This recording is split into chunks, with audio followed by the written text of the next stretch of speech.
시장이 어지러운 상황에서는 매일매일 매매할 필요는 없습니다. 한숨 쉬면서 돌아간다는 생각으로 시장이 조금 안정화될 때까지 지켜보는 것도 하나의 매매 방법입니다. 현금도 중요한 종목 중 하나입니다. 시장의 바닥을 예측해 맞추려고 하지 말고 시장을 천천히 차분하게 지켜보도록 하겠습니다. 단기적인 급등에 좋은 수익률을 줄 때는 항상 절반 정도는 매도로 수익을 챙겨놔야 합니다. 그래야만 깊은 조정에도 원금을 챙겨놨기 때문에 별로 크게 신경 쓰지 않고 보유할 수 있고, 조금 더 싸게 남은 수량을 매도해도 크게 신경 쓰지 않고 매도를 할 수가 있습니다.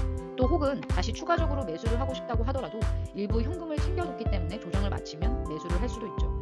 개별 종목별로 매매 방법은 다르지만 조정으로 인해 내 평균 단가까지 들어올 수 있기 때문에 평균 단가가 높다면 적당히 현금 확보를 위해서 일정 부분은 꼭 매도하는 습관을 들이시기를 바랍니다.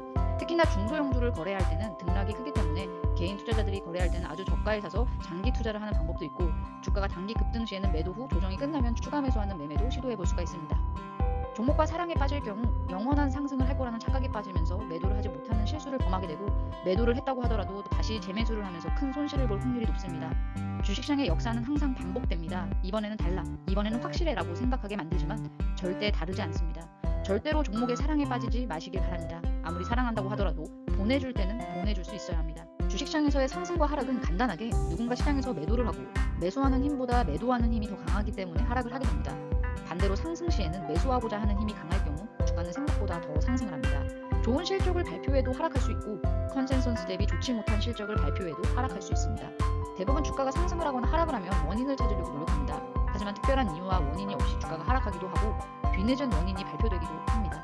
시장이 좋지 않을 때는 시장의 하락세에 따라서 개별 종목도 영향을 받을 가능성도 있기 때문에 흐름을 잘 지켜보면서 판단을 해야 합니다. 하지만 안전 마진이 충분한 상태에서 주식을 매수했다면 굳이 주식시장의 흔들림에 불안할 필요가 없습니다. 하지만 고가의 주식을 매수하게 되면 작은 등락에도 항상 긴장을 늦출 수가 없습니다. 주가를 최대한 싸게 매수해 잠 파도를 견디고 주식을 장기 보유하다 보면 어느 날 이렇게 예쁜 곳을 보여주는 종목이 되기도 합니다. 투자는 대중과 함께 해야 할 때는 함께 해야 하며 대중과 반대로 가야 할 때는 반대로 가야 합니다. 또한 남들과 다른 생각을 한다는 것이 반드시 다른 사람의 의견이 잘못되었음을 의미하는 것이 아닙니다.